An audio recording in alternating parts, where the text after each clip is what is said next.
Thank you very much, Francis. It is my joy and privilege now to introduce to you Sarah Price, the Director of Public Health at NHS England. Sarah, welcome and thank you very much. Thank you very much, John. Thank you, and I'm now thinking, how do I present this handbrake turn into thinking about populations and whole data sets. When asked to speak this morning, I was asked if I could talk about prevention in the NHS, and I thought, yippee, I can talk about all the data that we have that tells us that prevention is part of the job that we should do. And it does sort of link in that over the last decade or so, perhaps public health has had less of a role within health services, so within the NHS, as local government has taken a lead role in public health, along with our colleagues in UK HSA now, who look at that health protection bit. But that healthcare public health, what do we do within the NHS, I think is still really very important. And the development of the integrated care partnerships and boards does give us the opportunity to start to think about how do we use the whole of our effort at that system, place, neighbourhood level to change the outcomes for the people that we're here to serve. So I am going to show you quite a lot of data, so I do apologise in advance, but I think it's very interesting. So as many of you will know, I don't think anything that I'm going to tell you this morning is anything you don't already know, but life expectancy has flattened off, and in fact up to 2020 started to decrease. That's over 100 years of increase suddenly stalling and starting to go backwards for both men and women. And if you start to look in the gap in life expectancy between the least and the most deprived, so the richest and the poorest, you can see that gap's going up. So that's on the right. Here, nearly 10 years difference for men and nearly 8 years difference for women between those that are most and least deprived.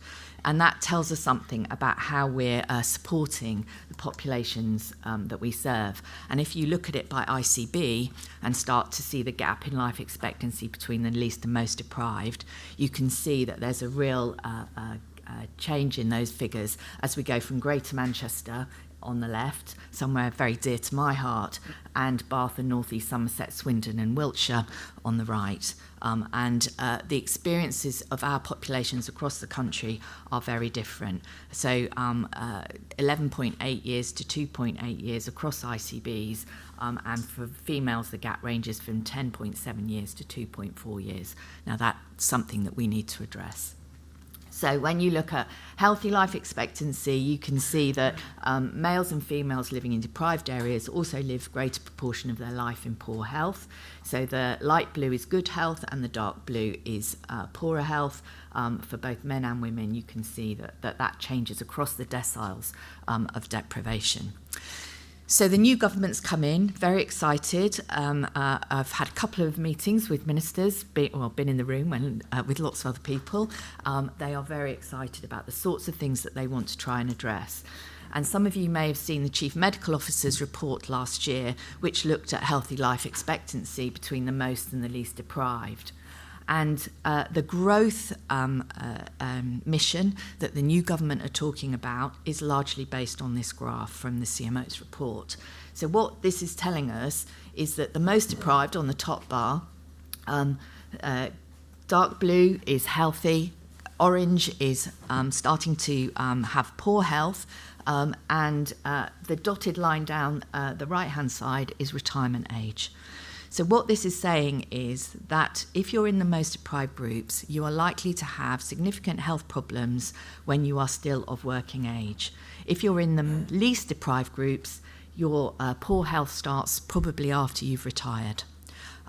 What the CMO is challenging us to do is to shift the orange to the right so that we live much more of our life in health, in good health, and much less of it in less health, which links back to what we were talking about earlier.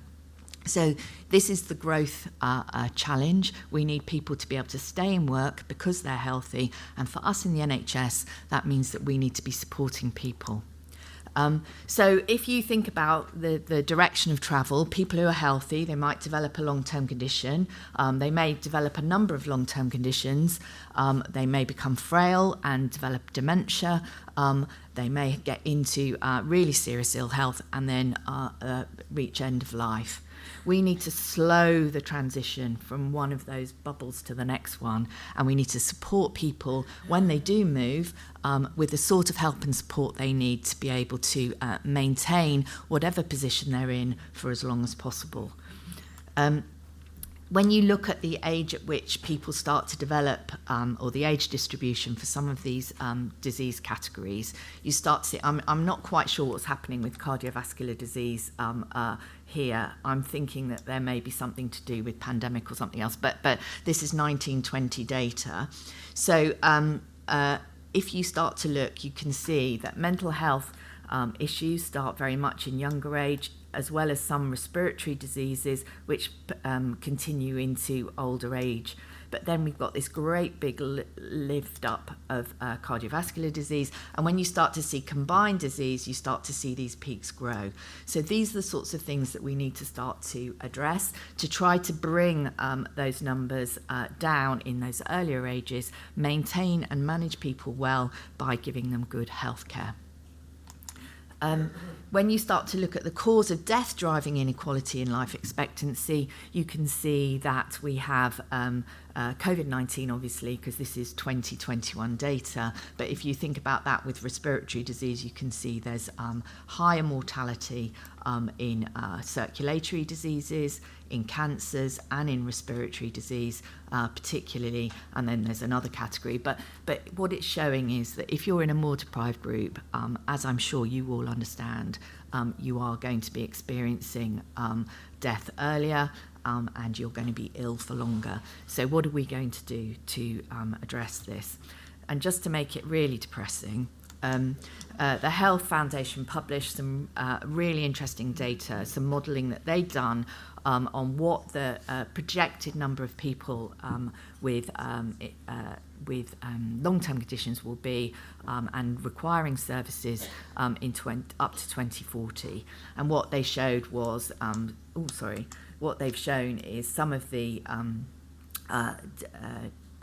gap in between rich and poor, in the same way, seeing that diagonal. And if you start to look here, as you look across the deprivation indices, the 10 deciles, you can see that the red is much higher, which is the people with major illness going into that. And the other important factor about 2040 is we'll have a lot less people in working age groups to support our older population. So that ageing, growth in long-term conditions is something that we need to address. So what's our role? What's happening within the NHS? What's the impact of all of this? Just one example I picked out. So ambulatory care sensitive conditions, these are conditions that we think we could probably manage well in the community that don't necessarily need hospitalisation, but here we have rates increasing in the pre-pandemic years and for things like diabetes, COPD, asthma, congestive heart failure. These are all things that we could be dealing with well within the community, and certainly should, picking up Jono's points about the numbers of times you go into hospital, we should be able to reduce those significantly if we are managing people well in the community. So that shift that the government are talking about in acute care to community-based care, we need to invest there to be able to support people closer to home and to prevent their exacerbations of their illnesses. So that's one way to look at it. But if you look at unplanned hospitalisation rates for some of those conditions by deprivation, again looking at the deciles, most deprived on the left, least deprived on the right, you can see that there is a real difference. So should we be targeting our resource more specifically on particular communities? Should we be thinking about how we distribute finances across the NHS, should we be thinking about where we place most effort for new and innovative changes to what we're doing to be able to really make a difference and bring that gap down? One of the things the government has committed to as part of their mandate is to reduce the gap in healthy life expectancy by 50%. There's lots of people with towels around their heads trying to work out how on earth you might do that. But the NHS really does have a role to play in all of that. So, in way of conclusion, I think we've got a real challenge to improve the health of the population. I think the data and the evidence is clear. The timescale we've got for doing it is relatively short. People talk a lot about public health type of interventions not having an immediate impact, that these are things that only happen over generations. But I would argue when you look at something like the introduction of the smoking ban, we saw almost immediate improvement in cardiovascular health and in myocardial infarctions coming into A&E, strokes. So you can have an almost immediate effect. And those of you who are clinicians in the audience will know it's never too late to give up smoking. The timescale, therefore, is relatively short, and there are things that we can do in the short term to prevent ill health, and we need to focus on those with the greatest need, I would argue. And the structures that have been set up, let's hope we don't have another change. They have said that we won't, but let's hope we don't have another one. Integrated care boards and their partnerships are really where you can make a difference. Certainly coming relatively recently from Greater Manchester, where we had devolution, we did make a difference in life expectancy by working in partnership, in housing, in work and health. All of those areas made a really, really big difference. And the NHS does have a role to play in prevention. It isn't a nice to have, it's a must do. On top of things like productivity, we do need to include prevention in our planning, because without stopping the tap of people with very poor health, we are going to be running around that hamster wheel for time to come. So delivering a step change in healthy life expectancy and reducing health inequalities experienced by our citizens is definitely part of what the NHS has to take on board when implementing the new health plan. Thank you.